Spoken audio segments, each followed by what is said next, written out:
Welcome to Childfree International Part 2 panel. My name is Lenora Faye. And I can't hear my co-moderator, Cody. We'll try that again. And I'm Cody Hetzel, and I'm not muted now. And we'll be your moderators today. We are continuing to emphasize the importance of cross-cultural understanding and solidarity amongst the child-free community globally. We are stronger together. So we will have our speakers, please.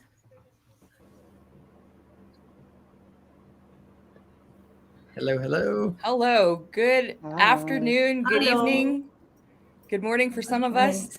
Good morning. Hello. We're going to have a couple more speakers joining us, but we're going to start the panel.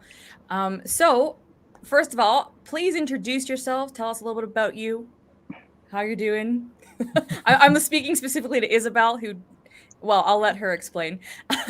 Yes. But we'll start with Rohini. Hi, Rohini. Hi, everyone. Hi.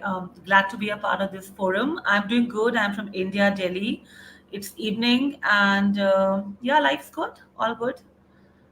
Don't have kids to do homework with, so what can be better than that? All right. Ebby, go ahead. Tell us a little bit about yourself, please. Hello, everyone, and I'd like to say jambo to everyone that's watching me from Kenya. My name is Ebby Weyime. I am Kenyan. I am currently living in at the coast, a place called Mombasa. I am the owner or the founder of the Grace Cup and the Grace Disc. They look like this. So basically, they're reusable period products for women. But apart from that, I am also the founder of the Childfree African, because I'm child-free myself, and I was looking for a community of like-minded individuals. So I thought, hey, why not form a community? And a community was born. That's the best way for them to start. Absolutely. Yeah. All right, Isabel, go ahead. Hi, good morning. I'm Isabel Firecracker.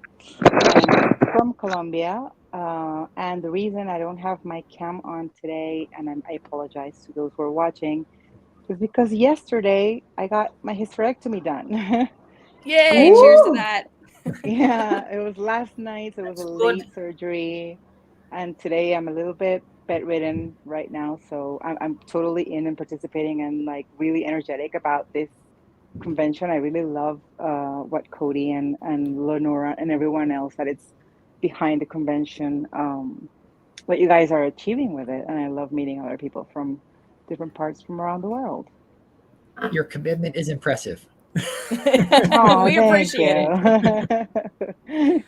All right, I think actually we have, all right. Tejas, hello. Do we have you? Hello. I think I'm somewhere. Can you hear me? We can hear you. Yeah, it's okay. Yep. All right. Okay. Please introduce yourself.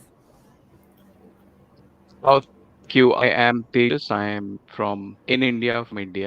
I work as an IT architect. I have child for a long time.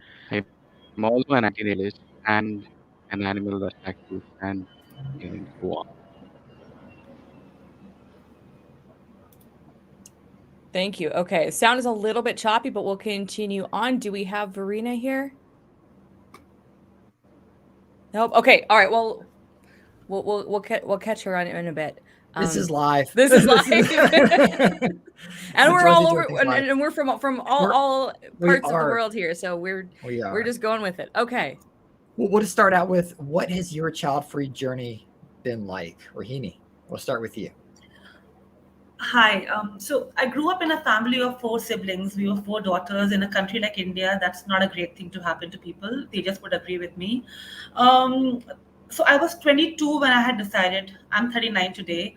I was 22 when I had decided to not be a biological mother or not be a mother of any human being for that matter.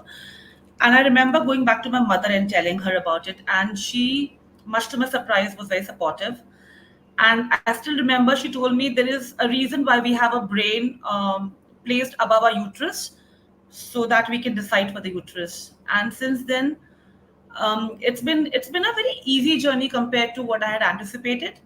Much to my surprise, a lot of peers have found this decision to be not a great one. Um, but I haven't really cared.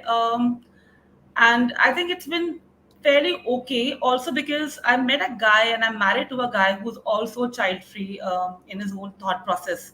So we are a child free couple, married for 9 years.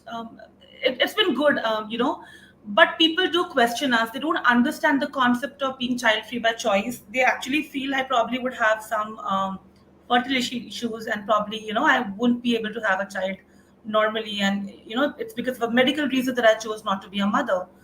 And so you have to meet resistance on its face and talk about it. But yeah, it's been an ongoing journey. It still is. Yeah, that's what I can say. No, it's a great point. I mean, the journey never really ends until we can tell someone that we're child free, Yes. and they're like, "Okay, that's great." And then we're done. Like we can stop the Exactly. conventions. Yeah. All right, Absolutely. Yeah. Tejas, if you're back with us, let us know about your child free journey. Oh, Please might repeat. have lost. I'm sorry, I'm having some technical problem. It's okay. All right, We'll jump to Ebby. yeah, go on, Ebby. Oh, okay. Such an honor. So how did I know how my child-free journey basically started? Um, unlike so many others, unlike so many other people who are child-free and they knew that they wanted to be child-free from, I don't know, from ever since they were born. I was actually the opposite. I always wanted to be a mom. But my plan was, because I like having structure, so my plan was to be a mom when I am 29 years old, or rather to get pregnant and then just be a mom in my 30s. But then the weird thing was the older I got, or the closer I got to 29, the more afraid I started being. I really started asking myself very deep questions about this decision that I'm making. Like, am I just becoming a mom because I'm turning 30, or am I becoming a mom because I really want to be a mom? So the more I kept digging into myself, the more I realized I wasn't just afraid of turning 30 and being a mom. I actually just did not want to be a mom. And then in 2020, during the COVID period, I accidentally got pregnant with a guy that I didn't even like. And then to me, people say like getting pregnant is like a beautiful thing and it's the most amazing thing. To me, it was like really bad. Like I really hated the few weeks of me being pregnant. So at 5 weeks, I terminated. And at that point, I made the decision that for sure, this is not something that I want to go through. Like if 5 weeks was like this, now imagine 9 months. So exactly 3 months later, I went in for a procedure, got sterilized, and now I am permanently child free. There are no chances of any accidents. If there is, they'll be making movies about you, I'm sure. Yeah. Yeah. All right, That's Isabel, right. let's go to you. Well, hello, everyone. I'm Isabel, like I mentioned earlier. And Ebby, I really resonate with your journey in the sense that I also wanted to have children. Like I thought I was going to be a mom because ever since I was born, and because I was born in a very traditional Latin American country with all these traditional values, which I'm sure maybe it's the same case in your country. Um, Yeah. I always thought I was going to be a mom. Like everyone around me wanted to be a mom, or my friends or my female friends wanted to be moms. My mother wanted to be a grandmother. So to me, it was a no-brainer. But then during my 20s, which is usually the time when people here sort of like find a husband or partner and then settle down and then maybe start having children at the end of their 20s, more or less. I was happy traveling the world and like partying. I was like, my mind was completely elsewhere. And so when I came back to Colombia and I said to myself, okay, it's time for me to sort of like settle down, I found this amazing man. Well, I thought he was amazing at the time. And while we were together, I really thought this is the guy I'm going to marry. We're going to have kids. We're going to have the picket fence, the dog, the car, the house, like the whole shebang, right? Um, and so the relationship didn't work out in the end. And I was talking about it with my therapist. I was telling her, it's really frustrating, not because I want to get back with him, but it's frustrating that now I'm in my early 30s. I need to go out find a guy, fall in love, do the whole thing again, and then who knows how long is it going to be for him to propose, and then we get married, and then have children. And I don't know what she saw in my face at the moment or what she heard. And I mean, in my tone. And she said to me, Isabel, you do know you don't have to have children, right? And that was the first time I heard somebody say that to me, which is baffling. I mean, it's really mind blowing. It was my 30s. And I actually didn't know. I thought it was sort of like the thing that you do. And at the time, when she said that to me, it totally made sense. And my decision was like, yep, this is something that I really don't want. She sort of gave myself permission to give myself permission to not be a mother. And since then, I've been very active in the child-free community, and I love it. And like I said, I just got a hysterectomy, so there's no chance I'm ever going to get pregnant. Yeah. We have a question in the audience. This one's specifically to Ebby. Mhm. I'll pull it up here. I'll try and pull it up here. Is it me? Okay. So the question is, was it easy to get sterilized in Kenya? Now I'm just realizing, was this applicable to you or was this applicable to Isabel? If you can't answer this question, we'll get it to Isabel, who's in Colombia. Yeah, I can answer it if you don't Okay. mind. Okay. I can't say it was easy to get sterilized. I think it's still a very difficult thing here because again they have to go through all this procedure of, or if you don't have a child, maybe your husband will want a child, or maybe have one and then you can tie it. But for me, I think it was kind of easy because they had this at Marie Stopes. They had this drive where they said they have like an open day for anyone that wanted to be sterilized. They could go in. So we had to go register. And funny thing, actually, they had more people than they had expected. But I was lucky enough to be one of them. So because I'd already had my termination, they kind of already knew my journey, and they didn't ask me many questions because they already knew my stand on being child-free.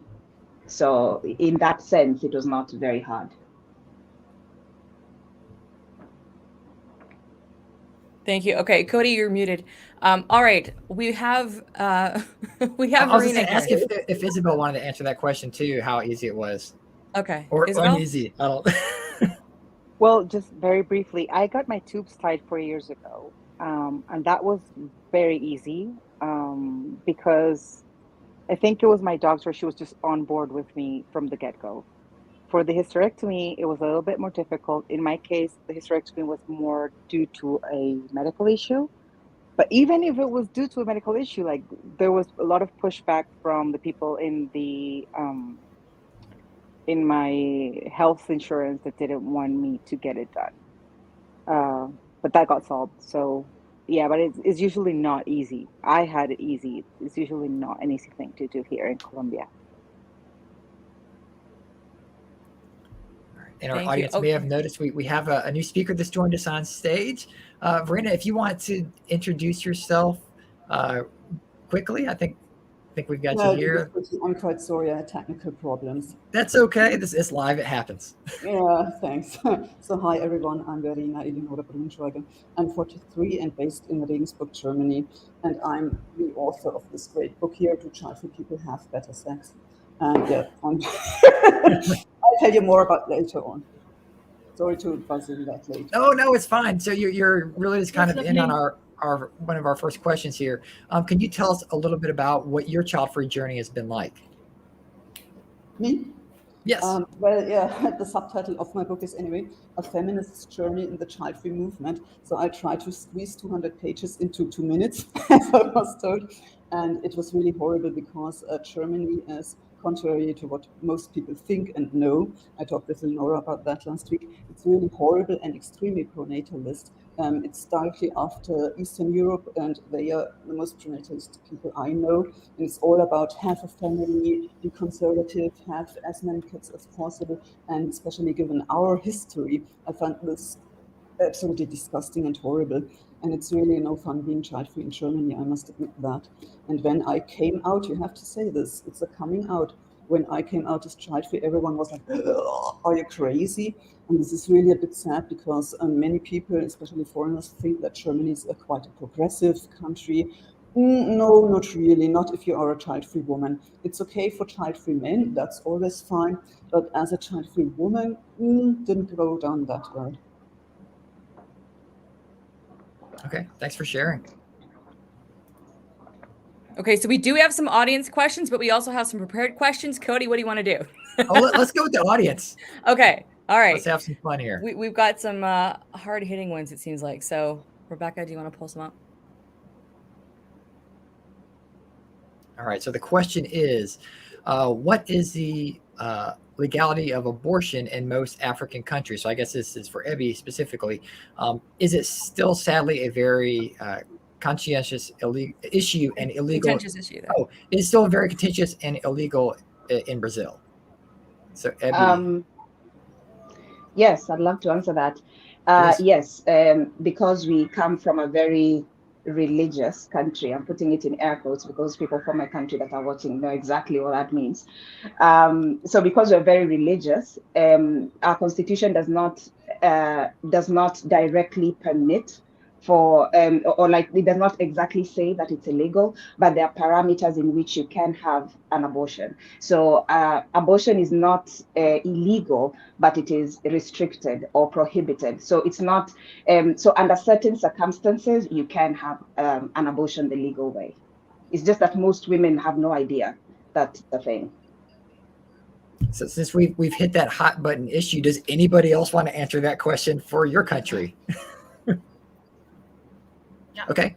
Yeah. Rohini, go ahead. Yeah. So in India, it is much to my surprise as I was looking up for abortions, because I remember last year there was an uproar because US had all of those laws being made. In India, getting an abortion is really, really easy. And even if there is a married couple, it's a woman's will that is taken into consideration. But like Ebby said, if your pregnancy is advanced, there has to be a legal decision taken by the court of law.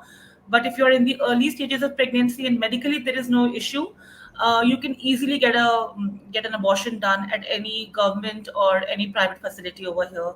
And it is pretty affordable, and a lot of healthcare services are provided for free of cost for people who are below poverty line in India. And that's a boon because India is the most populous country, and I think we need more abortions than births, or probably no conceptions compared to births. Yeah. Okay. Anyone else want to jump on that one? Okay. If not, we have another question from Chris in the audience. Rebecca, if you want to pull that one up, please. The question is, and this is to everyone in the panel, how has child freedom evolved in your eyes throughout the years in your countries? That's a good question. Verena, do you want to start with that? And can you speak up a little bit? Some people are having a hard time hearing you in the audience, please. Yeah, well, it's really, as I said, it's quite surprisingly horrible here in Germany, because I thought we are a progressive country and everything should be fine. But when I started being vocal about my decision in 2019, it was really quite an outcry and outrageous, this woman is crazy. So, and this is 4 years ago, so I worked hard. I work on this topic every day, so to speak. I have lots of media presence in Germany, and I really try everything. And finally, there are some other people coming along too, who also come out as child-free, but they are not that politically active. They rather say, this should be my lifestyle choice, and please, let me exist too. And we have here parents who really say child-free people shouldn't exist. This is hard to accept, and as I said, I was so surprised that people are so anti-natalist people in Germany. I was shocked, and I'm still shocked, I must admit that, though it's gradually becoming a bit better. But especially for women, also for the young women, it's really hard to come out as child-free, and I have no idea how to change that except from keep fighting. Yeah, one conversation at a time. That's all we can do in a lot of cases in a lot of places. Yeah. Rohini, do you want to answer next, please? Yes. So initially, when I had decided to be a child-free woman, I had anticipated a lot of a problem in finding the right kind of partner or a man to date. Luckily for me, I met this guy who's now my husband, and we were child free in our thoughts. And one of the main reasons we got married. Initially, people actually thought we'll change our mind few years into the marriage. Then we got two dogs, and then they realized that our mind's not gonna change. And that is when I saw a shift in our own peer group. When people would actually come and confess to us that they wish they had the kind of courage we have to not succumb under the pressure. Because I have seen a lot of people coming back to me, especially my friends who have kids, that they repent having kids. So there is a whole shift in the way people perceive me, at least in my circle. But if I talk openly about it on Instagram or Facebook, a lot of people also get very upset, and they try to counter me, and they feel I'm being an extreme person in my thought. But like we just heard that it's about one person and one conversation at a time, and that's what's happening. Times are changing, and people have realized that affording a child in today's day and age is a very, very expensive affair. I'd rather spend that money on me. So, you know, paradigms are changing, people are changing their perception. But the more I talk about it in public forums, the more resistance I face. But in smaller, closed groups, it's still a very peaceful conversation. Yeah. I'm sure that's a very familiar situation for a lot of people out there. Yeah. Thank you. Ebby, go ahead. I think the question was how child freedom evolved in your eyes through the years in your countries. Yes. I think for me, I think it has really been sparked by social media. I think the revolution, that's where the child-free revolution, I think in Kenya has begun. I'm really grateful for a platform like TikTok because I find very many Gen Zs there. I'm not a Gen Z, but I tend to identify a lot with them because they tend to be very open with the conversation. They're not as caged and as guarded as the rest of our generation. They seem to even question their own parents, like, why did you give birth to all of us if you cannot afford to have all of us, to take care of all of us? So it's really good that we're now having this conversation. And I think it has evolved and it has really been helped by social media and people just spreading information. And also just, it helps with breaking the stigma or the taboo. So now when a woman says, I don't want kids, of course, there will still be people that will come for you. But there's also another very good opposing sound of reason that is coming in and saying, hey, it's okay if she does not want a child. Stop forcing her to do things that she's not interested in. That's actually really interesting as social media is playing a part. I think here in North America, we take social media for granted because it's just like we're so inundated with everything.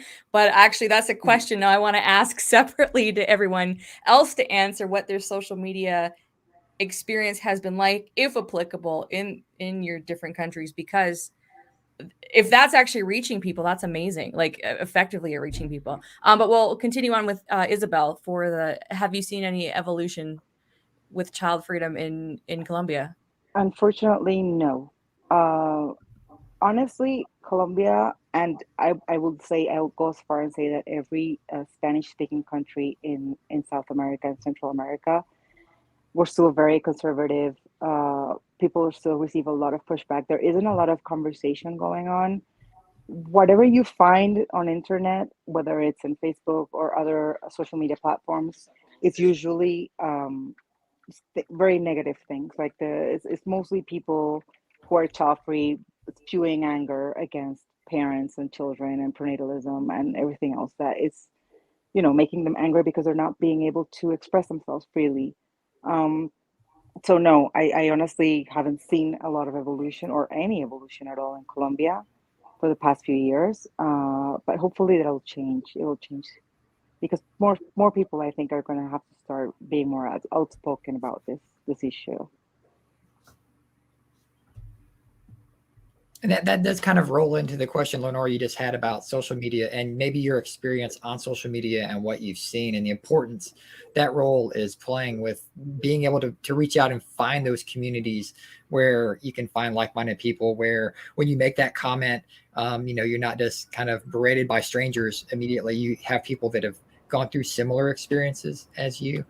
So would anyone like to speak on maybe their experiences of finding their online community if you're not able to find one at home? I can take that. Yeah, go ahead. We'll start with you. I can take that. Please. So when it comes to building community, what I've realized is there's so many women and also men, and let me just talk about Kenya, that are child free and would really love to meet a community of like-minded people. Because you see, it's so bad that in Kenya, when you're child free, it's almost as if you're closeted, like you should not tell people that, like that's a very bad thing, like keep it to yourself. Actually, you have people that say that, like, if you're child free, why are you telling us? Just keep it to yourself. And I'm like, well, what's wrong with me telling people that I'm child free? Like why is it such an evil thing to be, so because of that, we have a WhatsApp group for child-free men and women. We actually have two groups that have over 300 people. So we have one that is for 35 years and below, then the others for 35 years, 36 and above. You can join either group. It's just that the conversations are very different because of course, the age group that we're talking about. And apart from that, I've also started on Patreon, like an exclusive child-free dating community. So basically just a place for us where we're just going to be mingling, and hopefully also have like physical meetings, like physical like vacations and trips and just hanging out like healthy people, because we got the time and the money. We don't have kids. That's the hopes. What, that we have time and money, or that we don't have kids? Okay. We have the time and the money because we don't have kids. All right, we have an incoming question.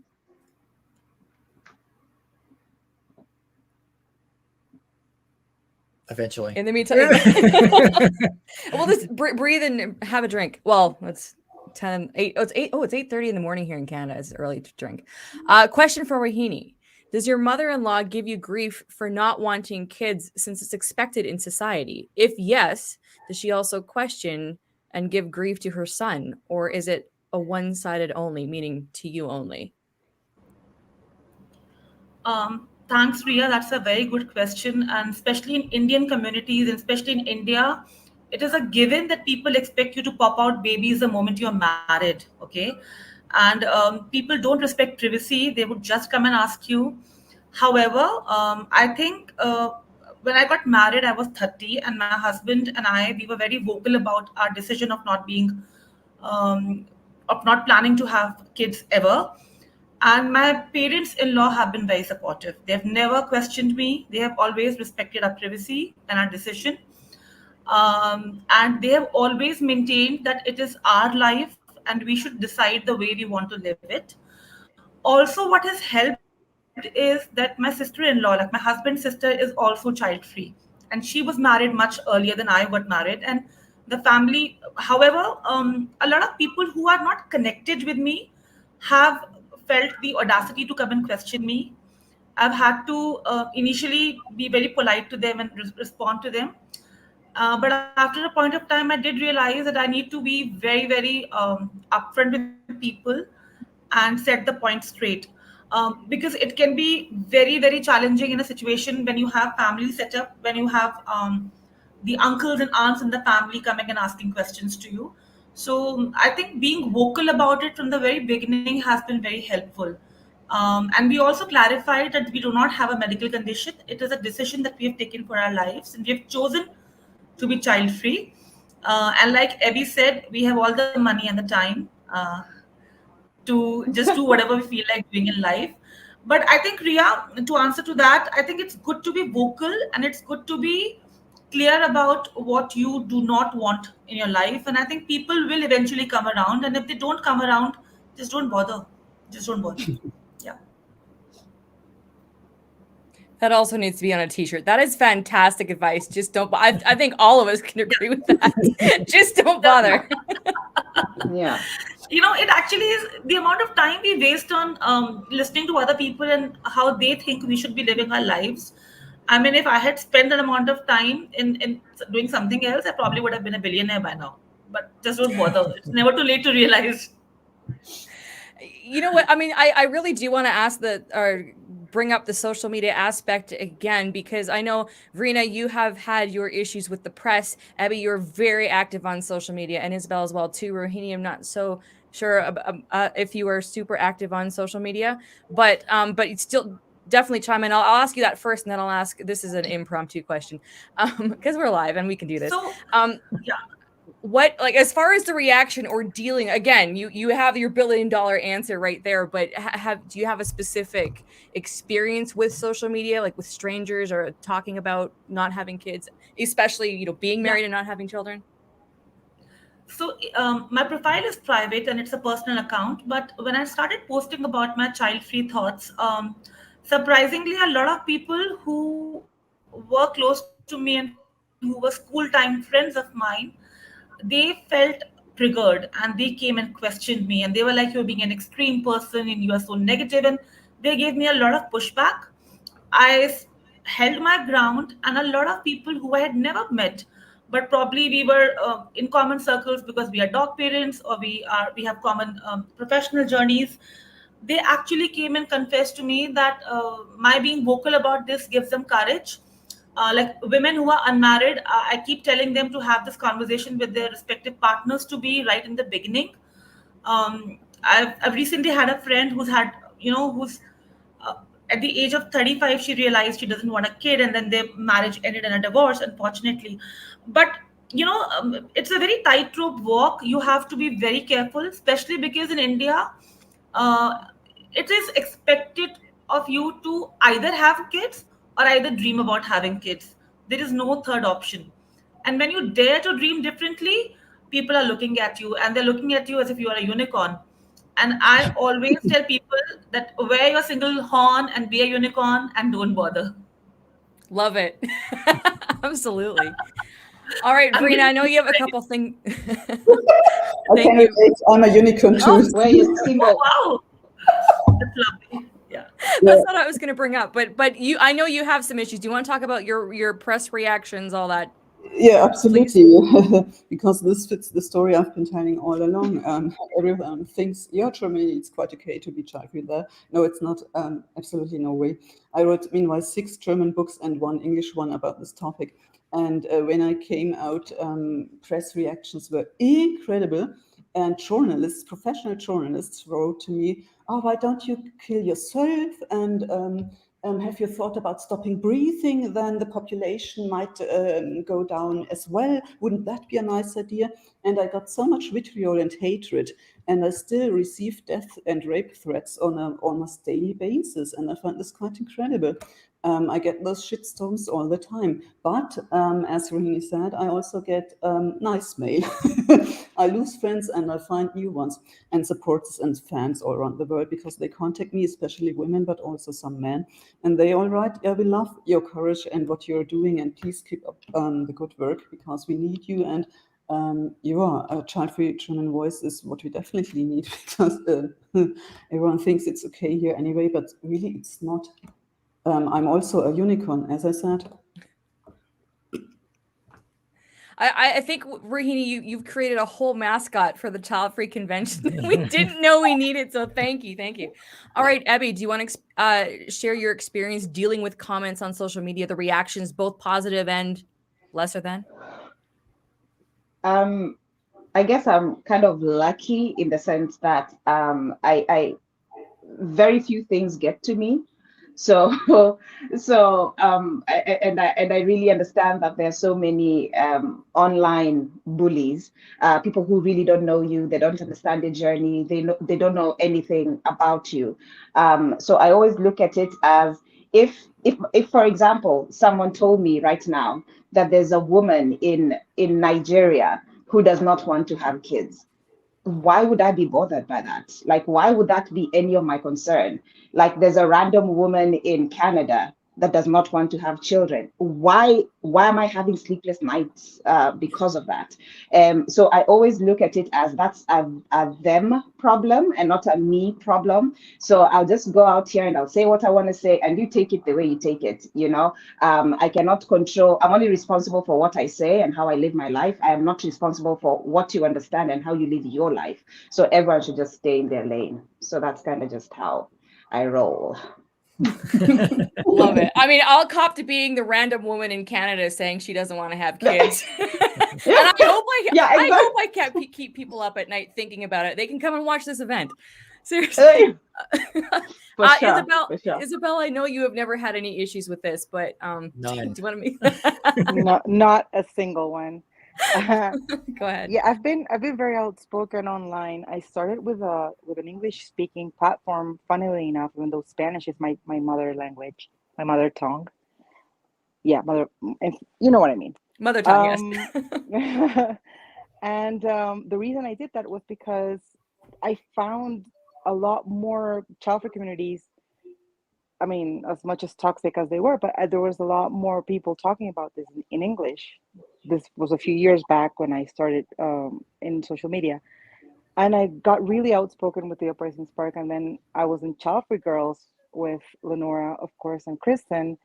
We did this podcast and we received like hate and trolls were all over the place. Like that was a normal thing, but we didn't care. We just wanted to put our thoughts out there and be able to create a community that was more accepting, I would say, of just the decision making. Whether it was you want to be a parent or not, that's your choice, but at least have the information that you need to make an informed choice about it.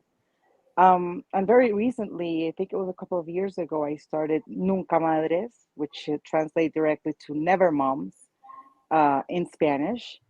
And it's the first community of its kind in Spanish speaking countries in Latin America.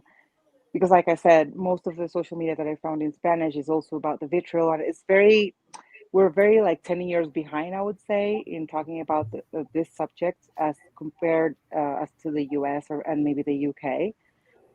So now I have that project going on because I think it's very, very important to, like I said, just keep getting the word out, especially in countries that are so close-minded and so traditional, and that there's more people that need to know that it's totally fine. If that's your choice, it's okay. And it's been a good experience so far, to be honest. Awesome. And someone had brought up in chat, this is a Childfree Girls reunion, just missing Kristen. Kristen is in the halftime show. For those of you that were familiar with the Childfree Girls web series and podcast. Since we're talking about kind of responses to what people say to you, how do you respond, I guess, when people want to say, like, you know, well, who's going to take care of you when you're older? What's your reaction to that kind of comment that might help some people in the audience maybe answer that question when it's brought up to them? We'll start with Rohini, if you'd like to. Can I answer that one? Oh, sorry. Yeah, sure. Sorry. Yeah. We'll bounce around. Ebby, go for it. Okay, I always have an answer for it. I always ask them, where's your mom right now? What did your mom eat? How did she sleep? Who washed her clothes today? How is she feeling? Who's the last person she talked to? Because we're so hypocritical in terms of who's going to take care of your mom, while most of our, a good number of Africans are actually working abroad, working in the West in old people's homes. They're busy taking care of other people's moms while their own mothers are languishing in poverty in the village. So who's taking care of your mom? That's the question. Yeah, right to the jugular. Ebby, don't mess around. All right, who would like to take that one next? Yeah, I'd like to take it next. Sure, So yeah. I agree with Ebby. A lot of us Indians are not working in our hometowns. We have moved across the country. We have moved across the world. And most of us are not with our parents at the moment. And I always tell them, you know, what will take care of me in the old age is a good retirement savings plan. Plan your money. The amount of money I'm saving by not spending on diapers and Barbie themed parties, I think that's going to take care of me when I'm old. I can hire good help, right? So, because these are very hypothetical questions people have been conditioned to ask you. They don't really put their own brain to actually ask themselves that where are their parents, like Ebby asked, you know. And I think I have just realized that I will keep challenging these conditionings. I will keep challenging these norms, and I will keep telling them to just be in their lane, you know, because most of the time these questions do not come from a space of concern or worries. It's just because it's difficult for them to comprehend why am I being a child-free woman, So I think you just have to not bother and give them like absolutely succinct replies. It takes a lot of courage to do that, but it's okay. I mean, and we should all be saving and investing in good retirement plans. That's gonna take care of us Yeah. when we are old, and not some kids. Yeah. Yeah. I Anybody else? can continue. Yeah, please. Yeah, I always point out when I get asked about, what about retirement, etc., pension plans, blah, blah. And I always point out the environment aspects. This is CO2 savings by not having one kid. So given climate change, etc., parents really give us a great burden. So, and given the pace of climate change, I don't think that I live as long as to need some kind of pension or retirement plan anyway. Really, it's 5+12 anyway concerning climate change. And we have one crisis after the other, pandemics, wars, etc. So maybe I'm the pessimistic one, but I don't think this is a question that has to be answered. And another point would be from an anti-natalistic philosophical point of view, isn't it really instrumental to use the child, to have a child, a new person, to create a new human being only to take care of me when I'm old? No, I'm not that. I'm such a horrible person. I found this very instrumental, and really, it reveals what parents often are, sadly. Narcissistic beings thinking of themselves, having kids so that they are cared for later on. No, I don't find this morally acceptable, actually, if I'm honest. Yeah. And I think, Isabel, you're the last one standing to answer this one if you'd like to. Yeah, I mean, I usually just go to the very short line of children are not a retirement plan, period. But if I'm feeling a little bit combative or sassy, I would tell them I'm going to pay your kids to take care of me when I'm old. So I've said that one too. When someone's like, "Well, who's going to take care of you?" I'm like, "Probably your kids." Like, if they're working in healthcare or they're a nurse or a doctor, like they're probably going to be taking care of me. All right, so we've got a question incoming. Yeah. Let's see what it is.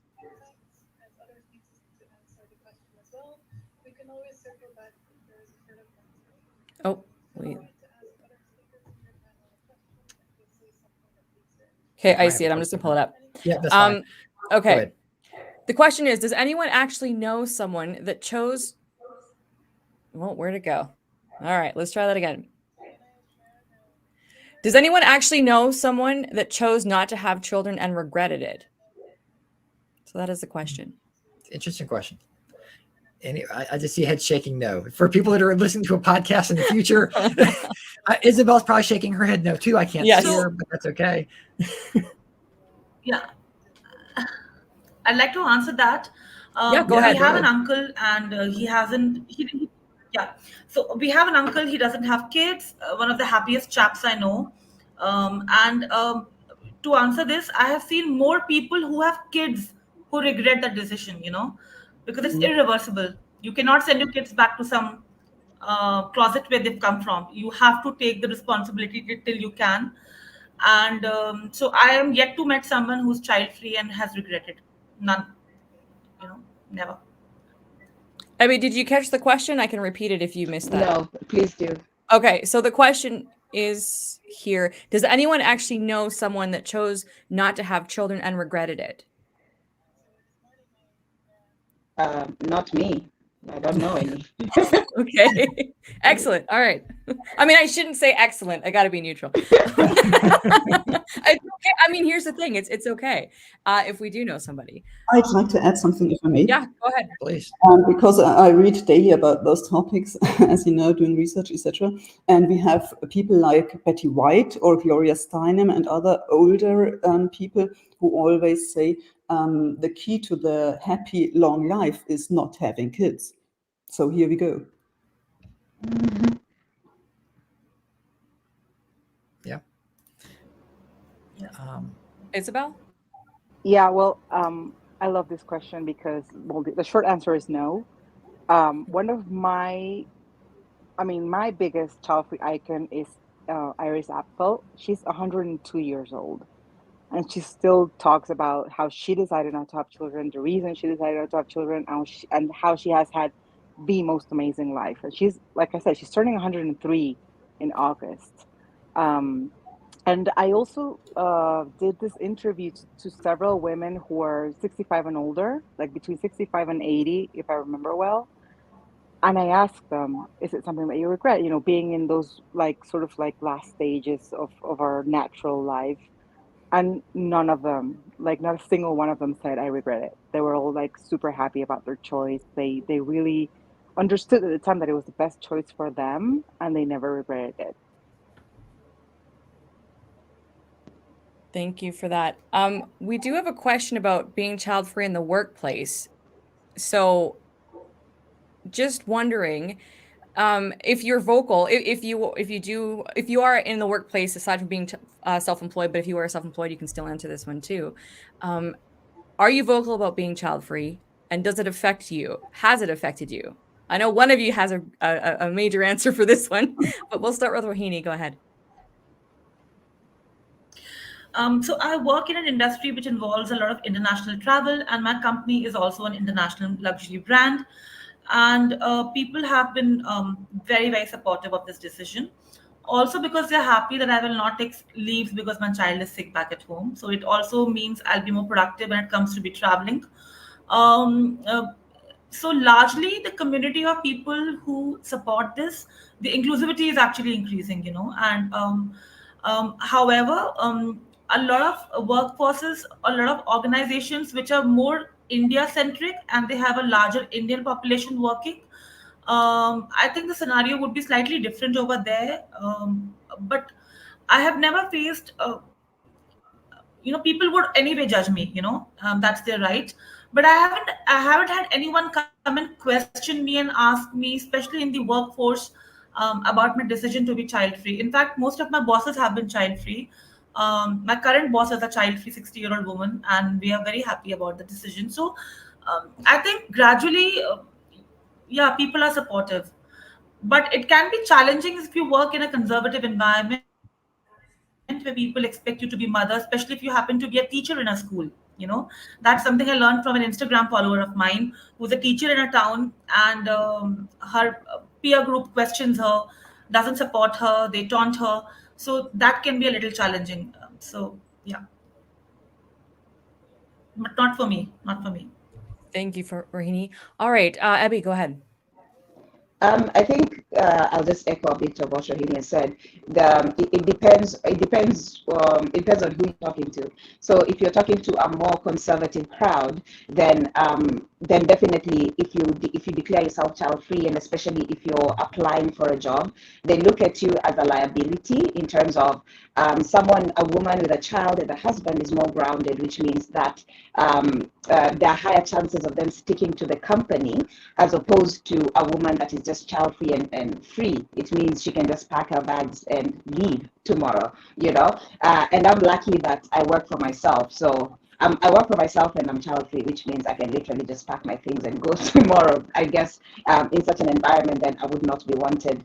But then there's the other extreme who look at child free people as an asset in terms of, oh, this one is more flexible, which means we can give them more roles. And those more roles should not be like you give them roles with no money. No, you should add them more money if you want them to be working extra because they have the extra time, the extra energy, and they can put in the extra effort. But then the other extreme of this is I talk to people who tell me they've been asked to work on holidays because they don't have kids. So, for example, someone will be asked to work on Christmas because she doesn't have kids. Like, why? So in general, I can say it really depends on the kind of work or the kind of people that you're working with. If they're conservative, then it's going to be hard. Thank you for that. All right, Verena, go ahead. Yeah, I can relate to the school teaching thing because, well, I describe myself as author and child-free feminist activist, but I also teach part-time in order to pay the bills because, as everyone knows, writing books doesn't make you rich. And people at my school have complained all the time the parents, of course, not the pupils, or some colleagues too. Yeah, some colleagues and parents have complained at various stages. My bosses all have complaint files like this. How can a child-free woman be able to teach our precious golden Aryan kids? One should know, though, that in German history, several decades ago, it was forbidden to have a kid. You were only allowed to teach as a woman if you were child-free. So, and now it's the other way around, and this is really crazy. And everyone expects you to be a mom because you only then you can love other kids. Well, no, this is stupid and a prejudice, and I really hate that, and I fight against that on a daily basis too. Because I would even say I can give more to those teenagers. I have 13 and upwards kids, and I don't have my own special, precious little child. I can focus on all of them, and they are all equally important to me. Thank you. All right, Isabel, go ahead. Short answer for me is I mean, it hasn't been an issue at all, but mainly because the people that I work with don't know that I'm child free. Like, I'm not vocal about it at work. And I have the privilege of working for a company that is actually very flexible with all of its employees. I mean, it doesn't matter what your needs are, whether it's somebody who needs to go and pick up their children early from school, or if I need to take half a day off because I need to do whatever, a personal thing. Like, they're very flexible with everyone. They're very, the company really takes care of its employees. So it hasn't been an issue for me at work at all, fortunately. Good to All hear. right. All right. And we're starting to wrap up this panel. Thank you, everyone, for your time. In closing remarks, we'll go around to everyone if there's something that you would like to mention, to promote something you're working on, or just let the audience know how they might be able to find you after the convention and ask you questions if they have them in the future. And if you don't have anything like that, you don't have to share it. You don't have to give out your personal email if you don't want to. But Rohini, we'll start with you. I don't have much to say except that I'll repeat myself that if you are on this journey or if you are planning to be a child-free person, just don't bother. If you are a woman, it's your uterus. You have 100% right over it, whether you want to carry it as a vehicle for another human being or not. Do not succumb to pressures. Do not bother. I have my Instagram ID, which is Rohini Sharma Mishra, and you can find me there. But yeah, if you are on this path, you are anyway on the greatest journey of your life. I think you'll never regret it. So yeah, all the best. All right, Ebby. By closing remarks, I would like to take that time to answer a question that was directed to me. I'm just saying it right now from Oh My Word, who says, Ebby is vocal about her dating life, and one of the person she dates has children. Doesn't that mean that she's not child-free? That's a very good question, and thank you for asking that. Could we just reverse the roles and say, if I had children and I dated a man that was child-free, does that automatically make me child-free? Like, we should stop putting your partner's status. Your partner's status should not be what determines my status. And it goes back to the question of when a woman wants to get sterilized, they ask you, what will your husband say? Like, my status should not be affected by who I'm dating. Who I'm dating has his own life. My partner is not child-free because obviously he has children, but that does not mean that if I fall in love with him, that now I've changed my status into not being child-free. So yeah, that was my closing remarks, and please follow me on Instagram and TikTok at the Childfree African. Thank you. Okay, thank you. Verena, how about you? Well, of course, please buy the book. I highly recommend it. I love my fellow unicorns, and yeah, I'm working on a new book, but it will be in German. Yeah, but maybe some of you can speak German. It will be out in September, and I'm looking forward to that. Yeah, and I have a website, verenabrunschweiger.net. It has red buttons where to contact me, so please write nice unicorn mails to me. I'll be so happy about that. Thank you. All right, Isabel. Well, for closing remarks, there is one question that I also saw somebody they made in YouTube. I just wanted to address it. because they said, and I thought it was very interesting, something, I can't find it right now exactly, but it was, do you think that you need to be sterilized in order to be like truly child-free or something of the sort? And my answer to the question is absolutely not. You do not have to be sterilized to be truly child-free. Being child-free is a state of mind. Being child-free is a lifestyle. And if you decide to get sterilized, your body, your choice, but it doesn't make you any less or more child-free if you do. And you can find me at the Uprising Spark in Instagram. I also have a website, theuprising.spark.com. I create a lot of in real life and virtual spaces for women to connect from all over the world. And if you want to write an email, it's hello@theuprising.spark.com. All right, thank you. And since we have an awesome international panel, if there's anything you would like to say to your specific child-free community in a language different than English, because we've been speaking that this whole time, this would be a great opportunity to do that if you would like to. Rohini, would you like to say anything? Yeah.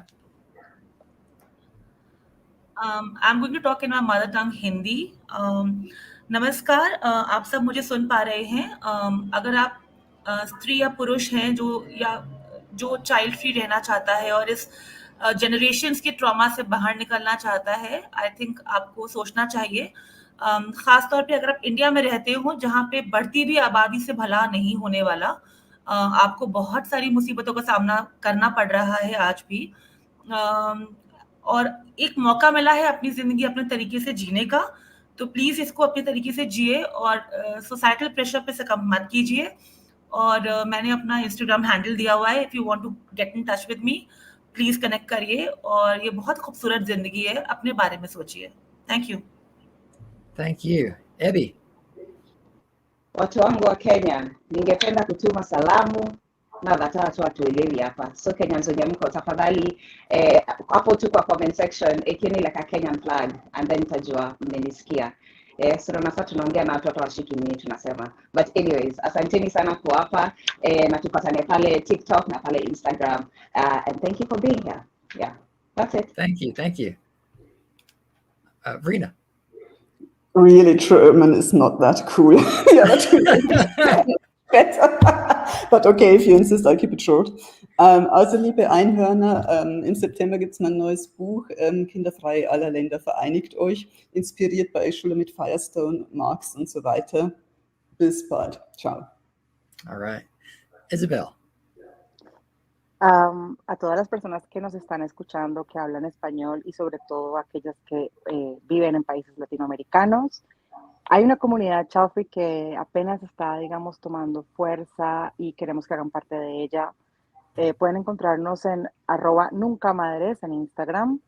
Queremos darle una voz mucho más importante y más imponente a este tema en nuestra región, particularmente en nuestro idioma. Y bueno, por ello los esperamos para que podamos hacer un cambio tan necesario en los países hispanohablantes en Sud y Centroamérica.